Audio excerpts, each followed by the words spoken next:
شکر جسے ہم کہتے ہیں شکر منعم، وہ اللہ نے انسان کی فطرت میں رکھا ہے.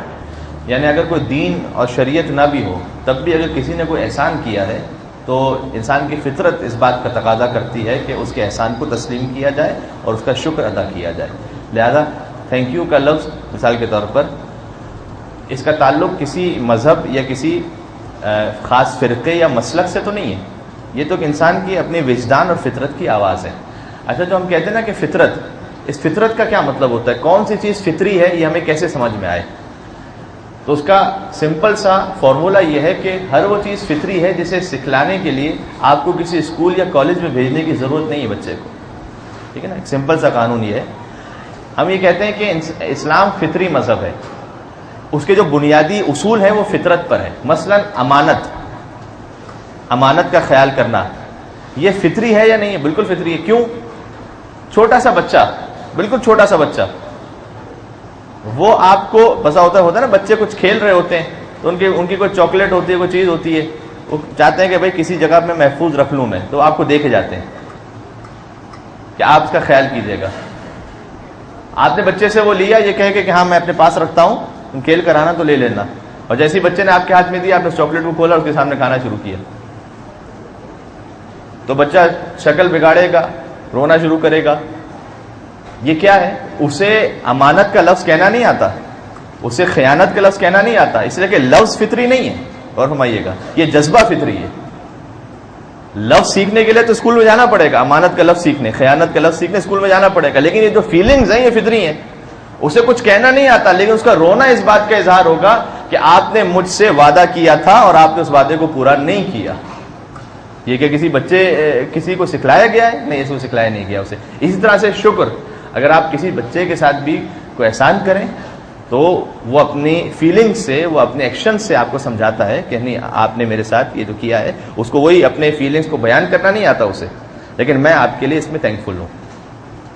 من لم یشکر الناس لم یشکر اللہ، میں نے عرض کیا تھا حدیث میں، جو انسانوں کا شکر ادا نہیں کر سکتا وہ اللہ کا شکر ادا نہیں کر سکتا. ہم میں سے بہت سے ایسے ہوتے ہیں جو بڑی ڈھٹائی کے ساتھ کہتے ہیں ارے اس نے کیا ہمارے ساتھ تو کیا اللہ کے لیے کیا ہے نا، اس نے اللہ کے لیے کیا ہے، لیکن اللہ ہی آپ کو حکم دے رہا ہے کہ اس کا شکریہ ادا کیجیے. تو ایک ہے احسان کرنے والا، اسے تو اپنی نیت اللہ کے لیے خالص رکھنی ہے، لیکن جس کے ساتھ احسان ہو رہا ہے اسے بے شرمی نہیں دکھانی، کہہ رہے تم نے اللہ کے لیے کیا ہے اللہ سے لینا، ہم تمہارا کیوں شکر ادا کریں؟ جی نہیں، ایسی بات نہیں ہے. بلکہ اگر کسی نے ہمارے ساتھ احسان کیا ہمیں اس کے ریٹرن میں کم از کم اس کا احسان مند ہونا، اس کا شکریہ ادا کرنا. بالخصوص اس میں والدین آ جاتے ہیں، عزیز رشتہ دار آ جاتے ہیں. اگر کسی نے بھائی کے ساتھ احسان کیا، بہن نے، اولاد نے، یہ سارے رشتے تو سب سے پہلے مقدم ہے. اچھا، شکر کس بات کا ادا کریں؟ یہ بھی بہت مرتبہ انسان کے ذہن میں سوال آتا ہے. میں نعمت کا شکر تو ادا کروں، لیکن کون کون سی نعمتیں؟ ذرا بنیادی طور پر نعمتوں کو شمار کرنا آپ شروع کیجئے. تو سب سے پہلے تو وجود کی نعمت، یہ اللہ نے جو ہمیں وجود بخشا، یہ ایک نعمت ہے یا نہیں ہے؟ نہ بخشا ہوتا وجود تو یہ وجود کی نعمت سب سے بڑی نعمت ہے. اور اس نعمت سب سے بڑی ہونے کی دلیل یہ ہے کہ یہ جو وجود کی نعمت ہے اسے کوئی واپس کرنے کو تیار نہیں ہے. اللہ نے کہا ہے کہ تم سب ہماری طرف پلٹائے جاؤ گے، لیکن پلٹنے کے انداز مختلف ہیں. تمہارا جو وجود ہے نا، جب یہ دنیا کا وجود ختم ہوگا تو ہم اللہ کے پاس جائیں گے. جب اللہ کے پاس جائیں گے تو کچھ لوگ وہ ہیں جو کہتے ہیں کہ وبشر الصابرین الذین اذا اصابتهم مصیبہ قالوا انا للہ وانا الیہ راجعون، ہم اللہ کے لیے اللہ کی طرف پلٹ کر جانے والے ہیں. کچھ تو ایسے ہیں ہم خوشی سے اللہ کے پاس جا رہے ہیں. کچھ ایسے ہیں جو قرآن کریم میں ہے کہ افحسبتم انما خلقناکم عبثا وانکم الینا لا ترجعون، کیا تم نے یہ سمجھ لیا ہے کہ ہم نے تمہیں ویسے ہی بیکار اور فضول میں خلق کیا تھا اور کیا تم ہماری طرف پلٹائے نہیں جانے والے تھے؟ یہاں پر ایکٹیو وائس نہیں، یہاں پر پیسیو وائس ہے اس آیہ کریمہ میں. یعنی کیا تم ہماری طرف پلٹائے نہیں جاؤ گے؟ اس سے اللہ سمجھانا چاہتا ہے کہ تم دل سے نہیں جانا چاہتے. کچھ لوگ ایسے ہوتے ہیں جو دل سے نہیں، ہم تمہیں زبردستی پلٹائیں گے، آ جاؤ، جانا ہے. تو ایک ہے گروہ لوگوں کا جو خوشی سے جانا چاہتا ہے. ایسے لوگ کم ہیں. ہمارے استاد محترم درس اخلاق جب ایران میں دیا کرتے تھے تو ہم سے سوال کرتے تھے کہ تصور کرو کہ اگر اس محفل میں اس وقت ملک الموت آ جائے اور تم سے کہے کہ میں ایک انسان کو ساتھ لے جانا چاہتا ہوں، تو کون ہوگا جو اطمینان کے ساتھ ہاتھ اٹھائے گا، کہے گا ہاں آئی ایم ریڈی، چلو میں بالکل مطمئن ہوں، یعنی میری کوئی نماز قضا نہیں ہے، میرا کوئی روزہ قضا نہیں ہے، میں نے کسی کے ساتھ فراڈ نہیں کیا ہوا، میں نے کوئی دھوکہ نہیں دیا ہوا، میں چلنے کو تیار ہوں. کہتے تھے ہاتھ اٹھاؤ. ظاہر ہے میں تو آپ سے جسارت نہیں کر سکتا کیونکہ کلاس روم نہیں ہے، بہرحال ایک مجلس کا تقاضا لگا، آپ نے دل میں سوچ لیجیے، ٹھیک ہے، آپ نے دل میں سوچ لیجیے آپ۔ پھر ہم سب ہاتھ نیچے کر کے بیٹھے رہتے تھے، ہم بھی نیچے کر کے بیٹھے رہتے تھے ہاتھ وہاں پر، تو استاد یہ کہتے تھے کہ تم کس بات کا انتظار کر رہے ہو، تمہیں پتہ ہے کہ تم اس محفل سے باہر بھی نکل سکو گے یا نہیں نکل سکو گے، ٹھیک ہے، کچھ نہیں پتا۔ 3-4 بار میں نے اس حدیث کو مختلف مقامات پر گزارش کیا ہے، اتنا جلدی یہ ہماری بات کس پر ہو رہی، وجود کی نعمت۔ سب سے پہلے اس کا تو احساس کریں کہ یہ سب سے بڑی کتنی نعمت تو یہ ہے کہ اللہ نے صحت و سلامتی کے ساتھ وجود بخشا ہے۔ لوگ کہتے ہیں کہ مولانا ہمارے پاس کیا کون سی نعمت ہے کہ جس کے لیے شکر ادا کرنے کے لیے اتنی بڑی مناجات پڑھیں۔ ارے بھائی، یہ وجود کی نعمت ہے، یہ جو آپ مجھ سے یہ کہہ رہے ہیں یہ زبان کی نعمت ہے، یہ جو جسارت آپ کر رہے ہیں زبان کی نعمت کس نے دی؟ اللہ نے دی ہے نا، کہ اب زبان سے بات بھی کر سکتے ہیں، نہ ہوتا تو پھر کیا ہو، پھر کیا کر لیتے۔ تو یہ وجود کی نعمت کتنی اچھا، اس میں جو حدیث میں گزارش کرنا چاہ رہا تھا، چھٹے امام سے کسی نے پوچھ لیا کہ کچھ لوگ جب مرتے ہیں ان کی آنکھیں کھلی ہوتی ہیں، کچھ لوگ مرتے ہیں ان کی آنکھیں بند ہوتی ہیں، یہ فرق کیوں ہوتا ہے؟ امام نے فرمایا کہ یہ فرق اس لیے کہ جس کی آنکھ بند تھی اور وہ مر گیا، ملک الموت اتنا جلدی آیا کہ اسے کھولنے کا موقع نہ مل سکا، اور جس کی آنکھ کھلی تھی اور مر گیا اس کے پاس بھی اتنا جلدی آیا کہ اسے بند کرنے کا موقع نہ مل سکا۔ بغتتاً قرآن کریم میں 13 مقامات پر ہے یہ جو تم وجود کی نعمت ہے نا، اچانک ہم تم سے لے لیں گے، اس کی قدر کرو۔ 13 مقامات پر ہے اچانک موت آئی، اچانک قیامت آئی۔ پہلے وجود کی نعمت، آج ہم شکر کرنے والوں کی مناجات پڑھیں گے۔ سب سے پہلے اللہ نے وجود بخشا، پھر کہاں وجود بخشا؟ ان ماں باپ کے پاس وجود بخشا کہ جو اہل بیت اطہار کی مودت کو ماننے والے تھے۔ کیا یہ نعمت نہیں ہے؟ اتنی بڑی نعمت ہے۔ چھٹے امام کو صحابی کے بقول کے آیا اور امام سے کہا کہ مولا میں بہت فخر میں زندگی گزار رہا ہوں۔ امام نے کہا کہ تو فخر میں ظاہری اعتبار سے تو ہے، لیکن تیرے پاس اتنی بڑی دولت ہے کہ اگر دنیا کا سارا سونا اور چاندی تجھے دے دیا جائے اور تجھ سے کہا جائے کہ جو تیرے دل میں موجود محبت علی اور اولاد علی ہے وہ واپس کر دے، تو کیا اس کے لیے تیار ہو جائے گا؟ تو اس نے کہا مولا یہ تو نہیں، میں اس پہ تو میرے ایمان کی بنیاد ہے۔ امام نے پھر فرمایا کہ پھر تو اپنے آپ کو فقیر نہ کہہ، تو یقیناً ضرورت مند ہے، لیکن اللہ نے تجھے وہ دولت عطا کی ہے جو وہ کم لوگوں کو نصیب ہوتی ہے۔ یہ خود ایک بڑی دولت ہے۔ اللہ نے اس امت میں پیدا کیا کہ جس کی آسمانی کتاب میں کوئی تحریف نہیں ہے۔ کبھی آپ نے سوچا اس نعمت کو؟ ہم وہ واحد امت ہیں کہ جن کی آسمانی کتاب میں کوئی تحریف نہیں ہے، یعنی جب آپ اللہ کا کلام پڑھتے ہیں قرآن تو اس یقین کے ساتھ پڑھتے ہیں کہ یہ اللہ ہی کا کلام ہے، اس میں کوئی کمی اور بیشی نہیں ہے۔ یہ نعمت ہے یا نہیں ہے؟ رمضان المبارک نعمت ہے یا نہیں ہے؟ رمضان میں روزہ رکھنے کی طاقت یہ نعمت ہے یا نہیں ہے؟ پیاس برداشت کرنے کی سکت اور صلاحیت یہ نعمت ہے یا نہیں ہے؟ اتنا شعور کہ اللہ نے توفیق دی کہ میں یہاں پر آپ کی خدمت میں آ سکا، آپ یہاں پر تشریف لا سکے، یہ ایک نعمت ہے یا نہیں ہے؟